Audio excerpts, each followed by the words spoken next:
very much. Mr. President, Mr. Secretary General, distinguished delegates, ambassadors, and world leaders, 7 decades of history have passed through this hall in all of their richness and drama. Where I stand, the world has heard from presidents and premiers at the height of the Cold War. We have seen the foundation of nations. We have seen the ringleaders of revolution. We have beheld saints who inspired us with hope, rebels who stirred us with passion, and heroes who emboldened us with courage. All here to share plans, proposals, visions, and ideas on the world's biggest stage. Like those who met us before, our time is one of great contests, high stakes, and clear choices. The essential divide that runs all around the world and throughout history is once again thrown into stark relief. It is the divide between those whose thirst for control deludes them into thinking they are destined to rule over others, and those people and nations who want only to rule themselves. I have the immense privilege of addressing you today as the elected leader of a nation that prizes liberty, independence, and self-government above all. The United States, after having spent over $2.5 trillion since my election to completely rebuild our great military, is also by far the world's most powerful nation. Hopefully, it will never have to use this power. Americans know that in a world where others seek conquest and domination, our nation must be strong in wealth, in might, and in spirit. That is why the United States vigorously defends the traditions and customs that have made us who we are.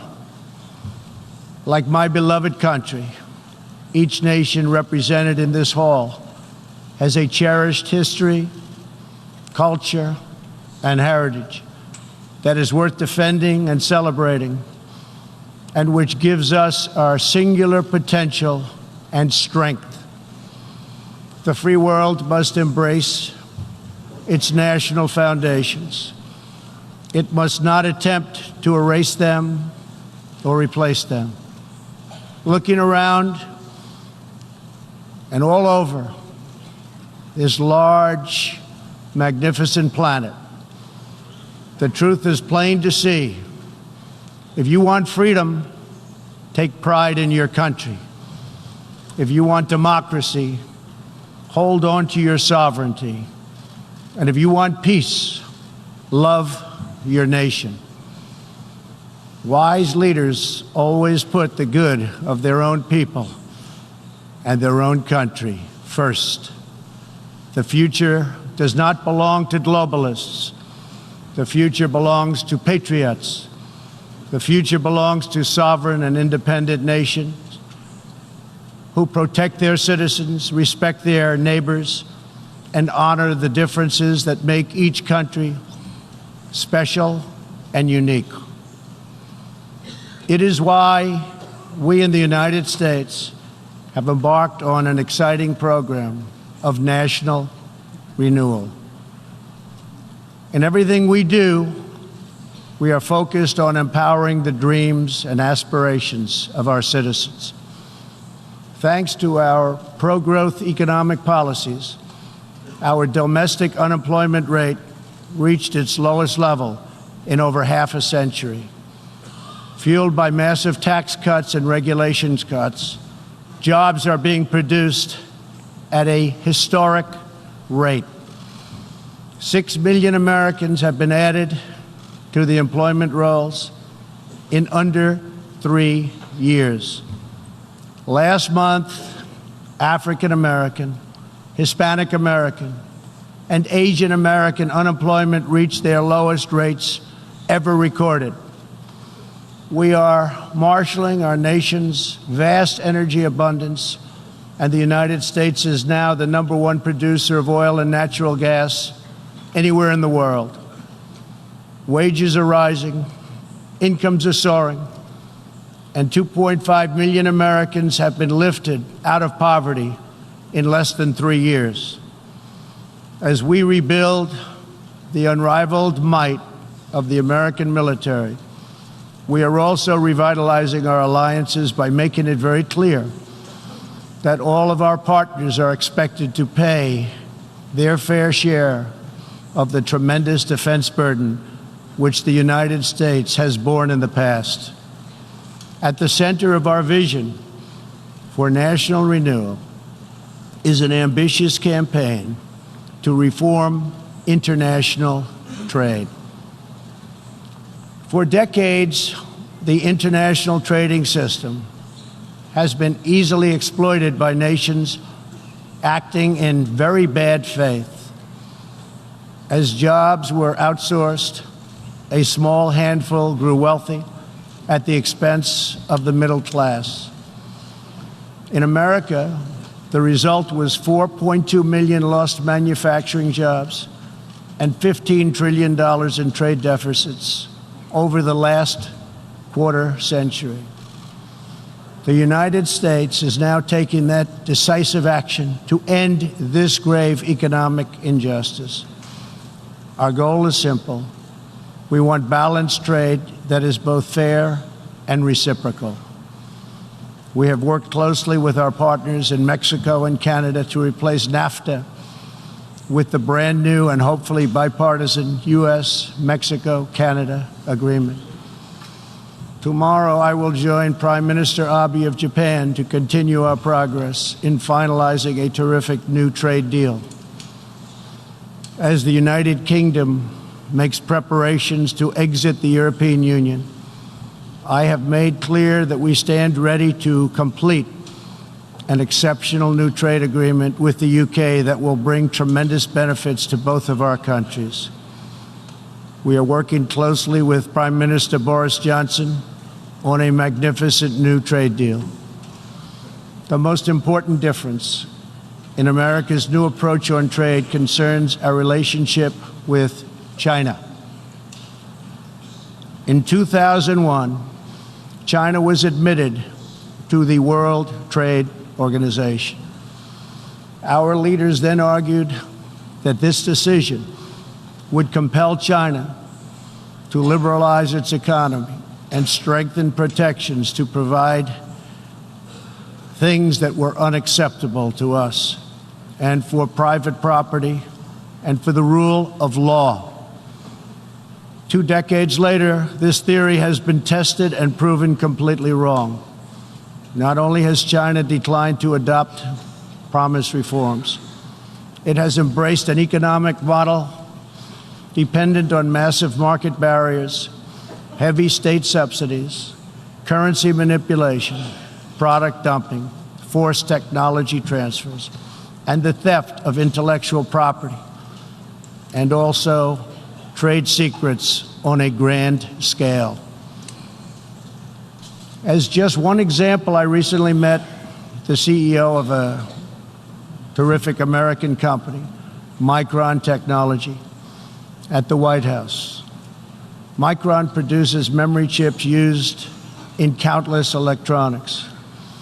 To advance the Chinese government's 5-year economic plan, a company owned by the Chinese state allegedly stole Micron's designs, valued at up to $8.7 billion. Soon, the Chinese company obtains patents for nearly an identical product, and Micron was banned from selling its own goods in China. But we are seeking justice. The United States lost 60,000 factories after China entered the WTO. This is happening to other countries all over the globe. The World Trade Organization needs drastic change. The second largest economy in the world should not be permitted to declare itself a developing country in order to game the system at others' expense.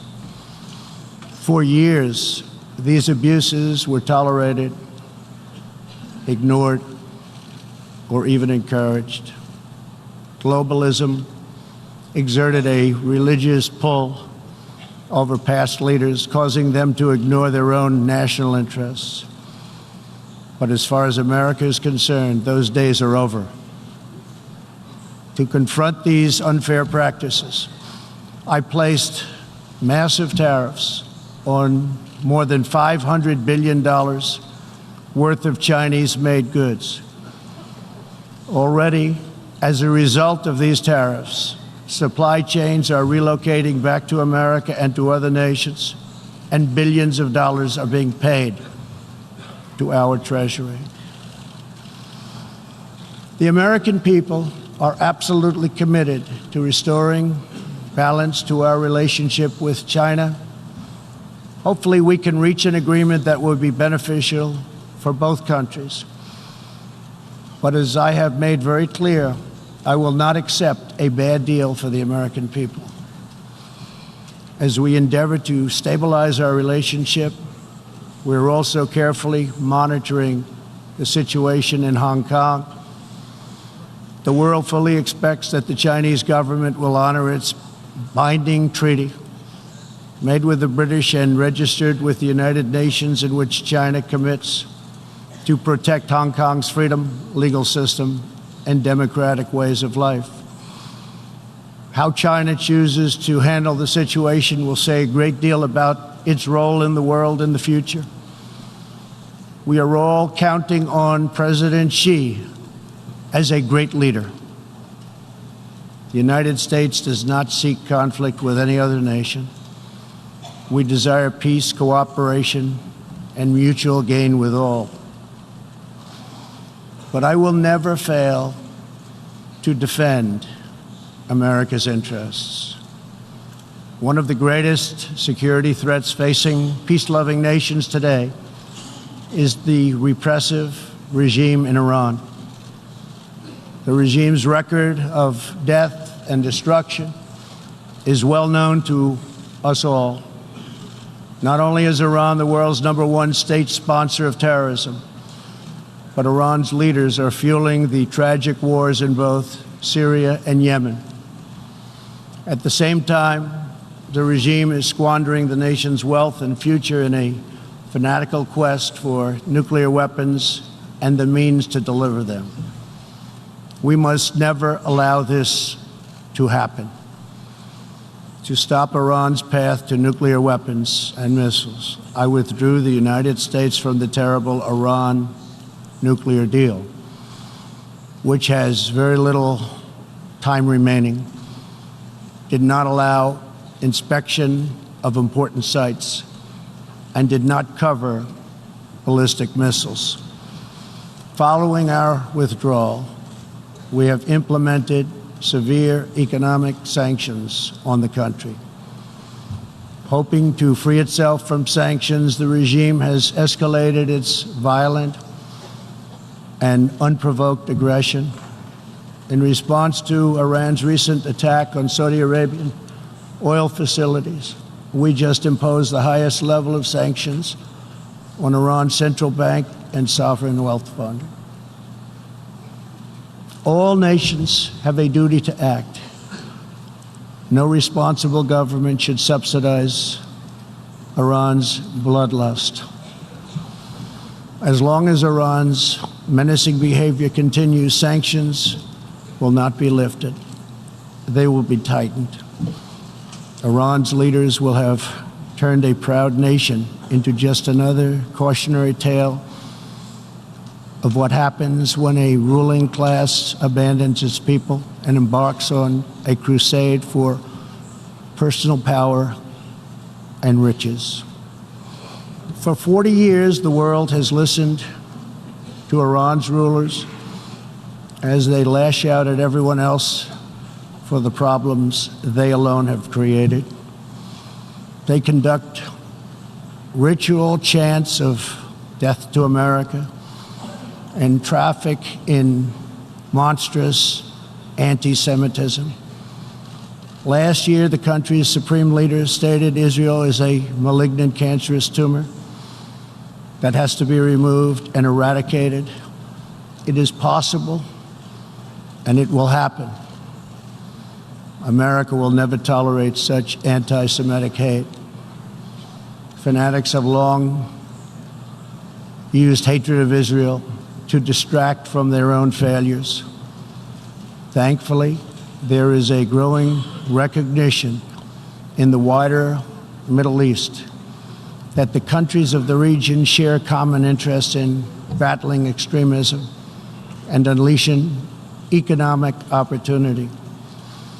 That is why it is so important to have full, normalized relations between Israel and its neighbors.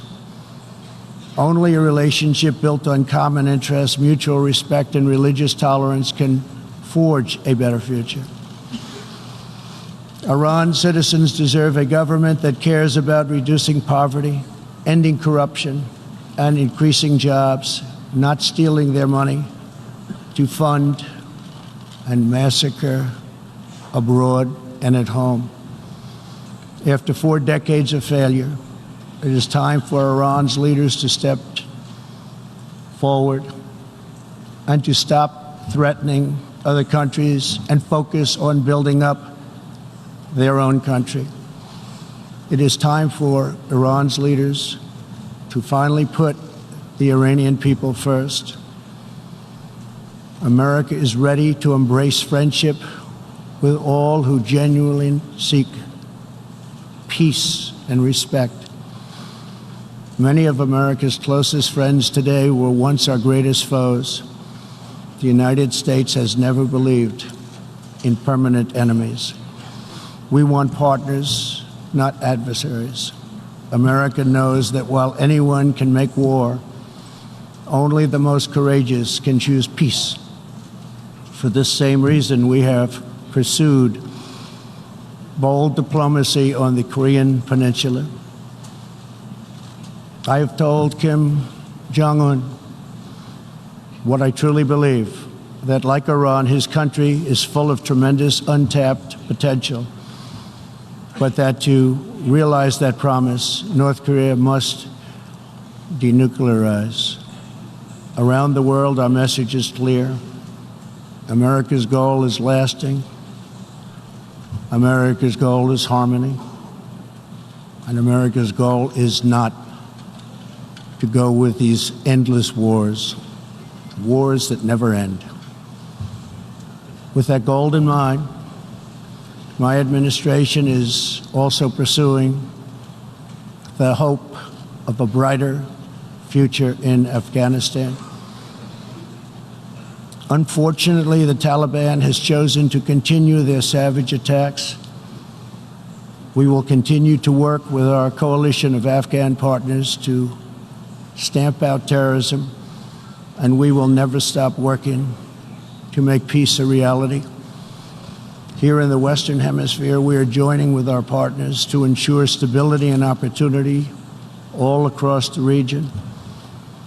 In that mission, one of our most critical challenges is illegal immigration, which undermines prosperity, rips apart societies, and empowers ruthless criminal cartels. Mass illegal migration is unfair, unsafe, and unsustainable for everyone involved. The sending countries and the depleted countries, and they become depleted very fast, but their youth is not taken care of, and human capital goes to waste. The receiving countries are overburdened with more migrants than they can responsibly accept, and the migrants themselves are exploited, assaulted, and abused by vicious coyotes. Nearly 1/3 of women who make the journey north to our border are sexually assaulted along the way.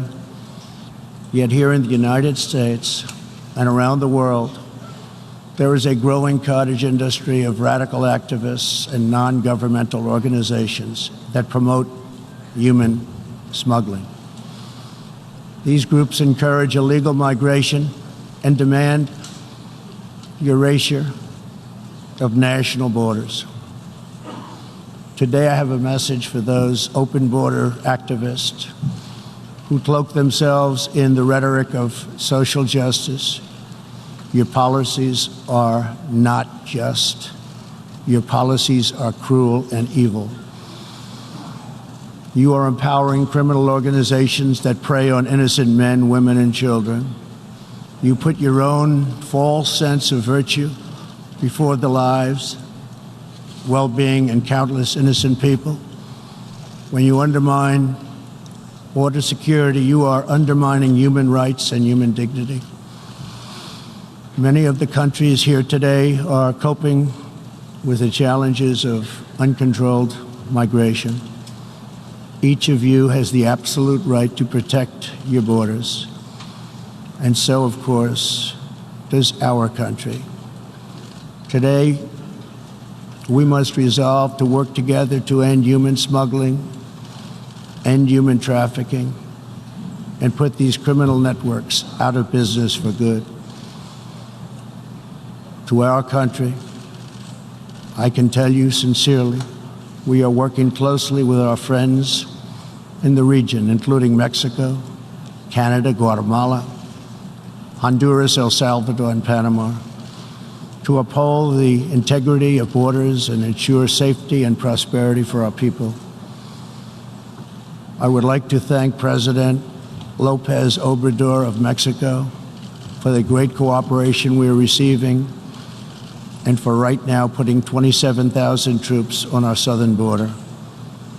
Mexico is showing us great respect, and I respect them in return. The U.S., we have taken very unprecedented action to stop the flow of illegal immigration. To anyone conducting crossings of our border illegally, please hear these words. Do not pay the smugglers. Do not pay the coyotes. Do not put yourself in danger.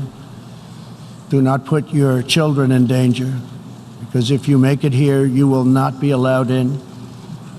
You will be promptly returned home. You will not be released into our country. As long as I am President of the United States, we will enforce our laws and protect our borders. For all of the countries of the Western Hemisphere, our goal is to help people invest in the bright futures of their own nation.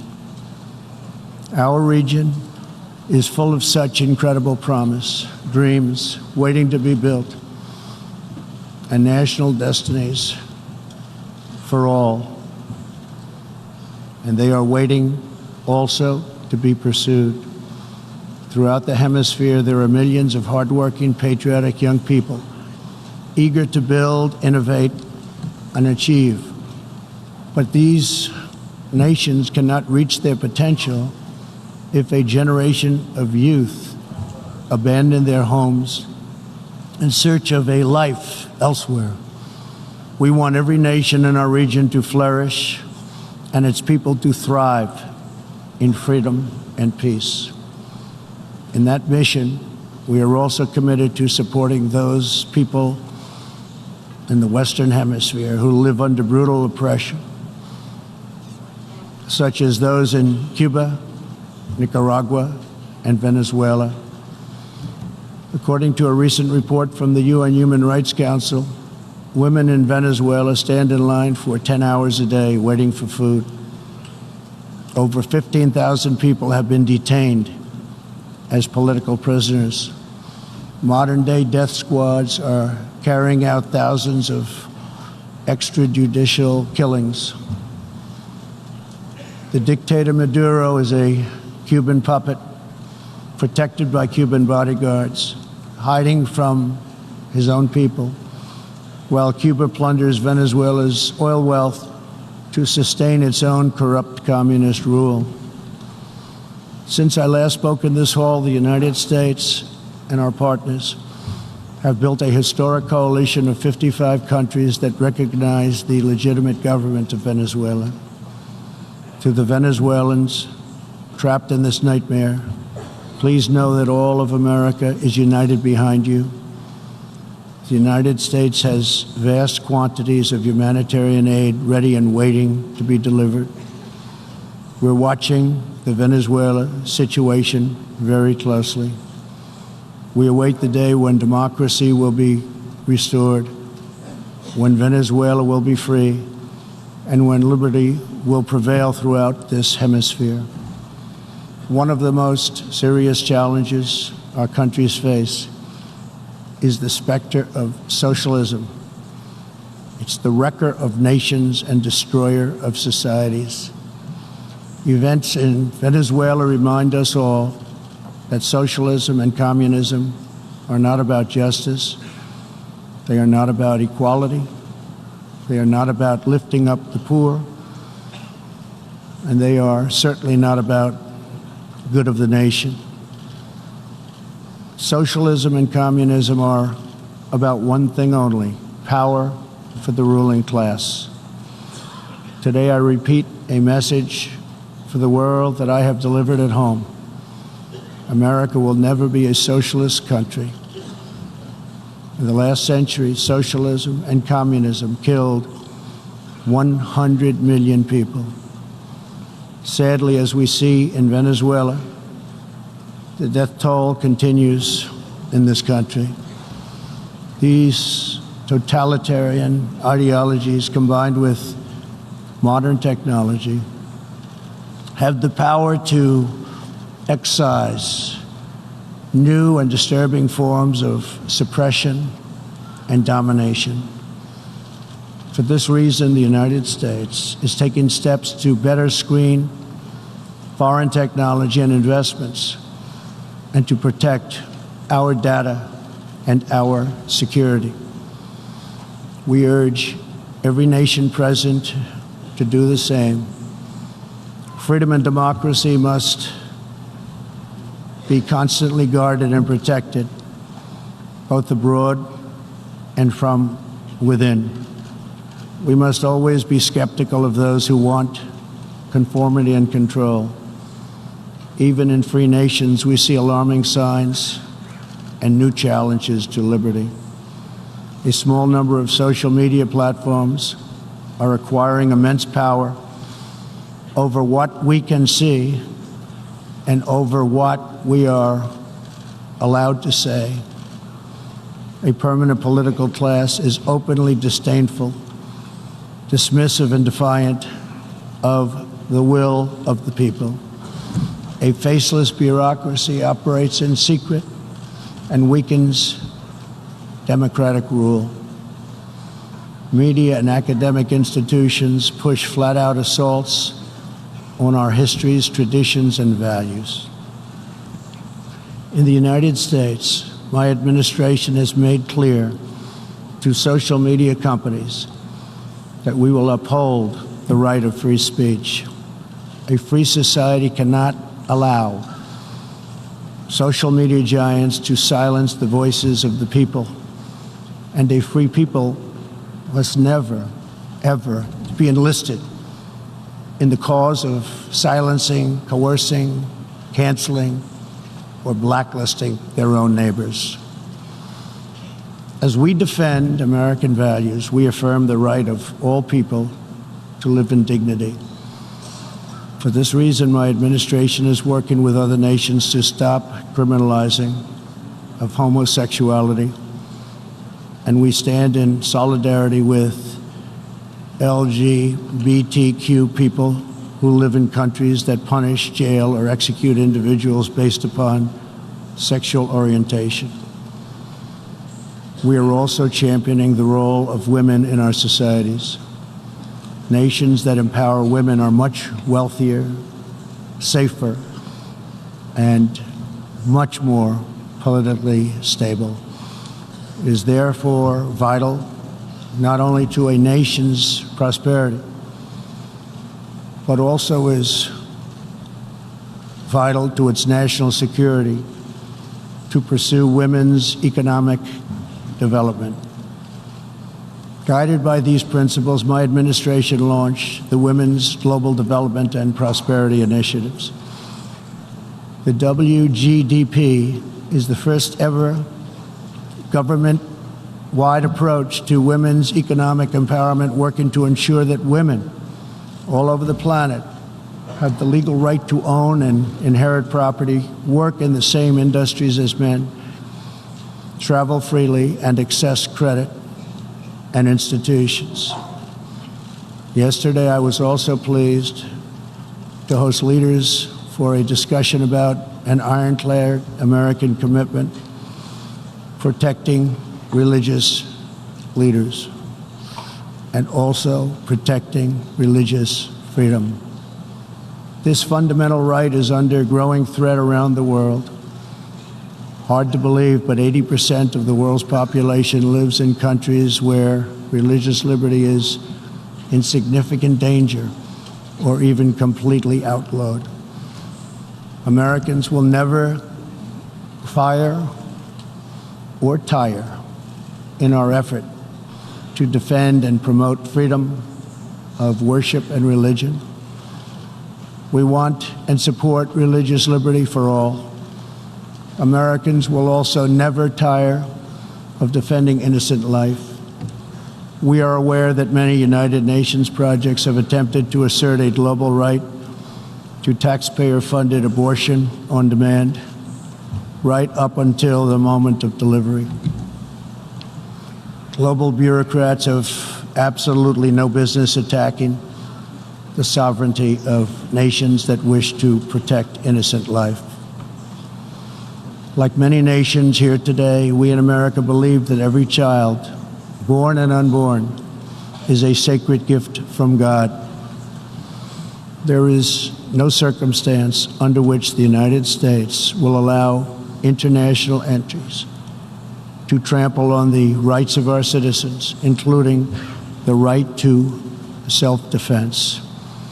That is why this year I announced that we will never ratify the UN Arms Trade Treaty, which would threaten the liberties of law-abiding American citizens.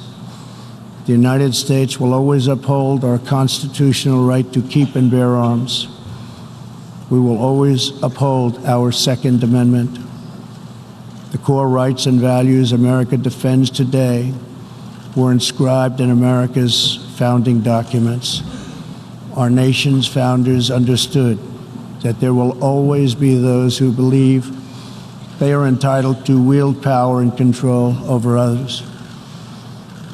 Tyranny advances under many names and many theories, but it always comes down to the desire for domination.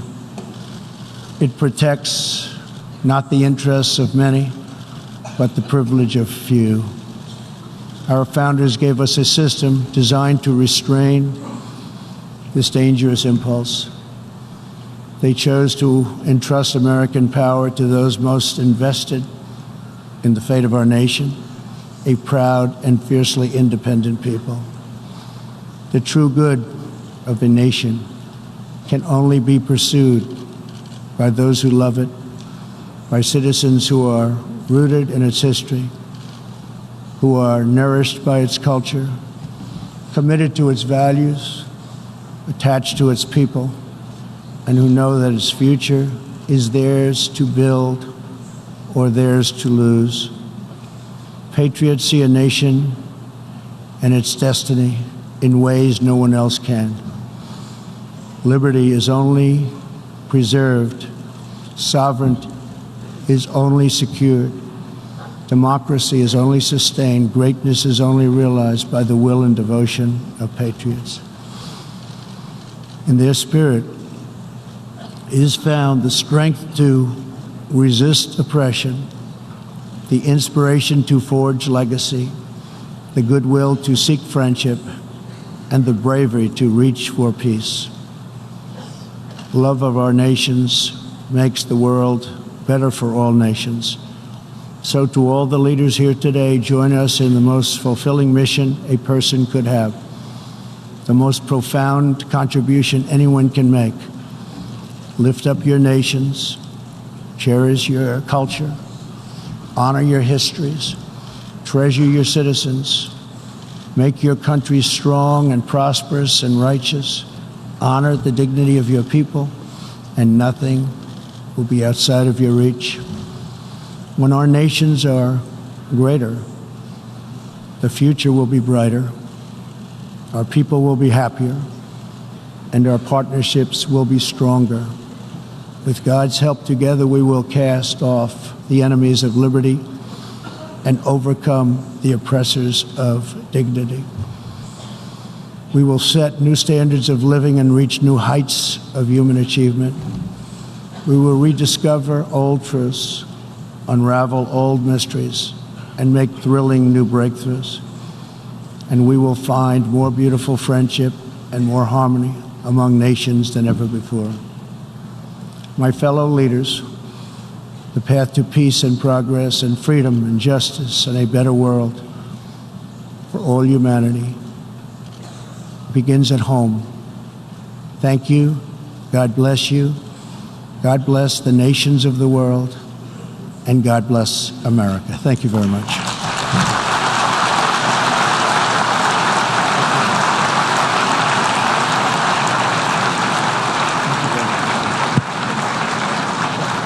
On behalf of the General Assembly, I wish to thank the President of the United States of America for the statement just made. May I request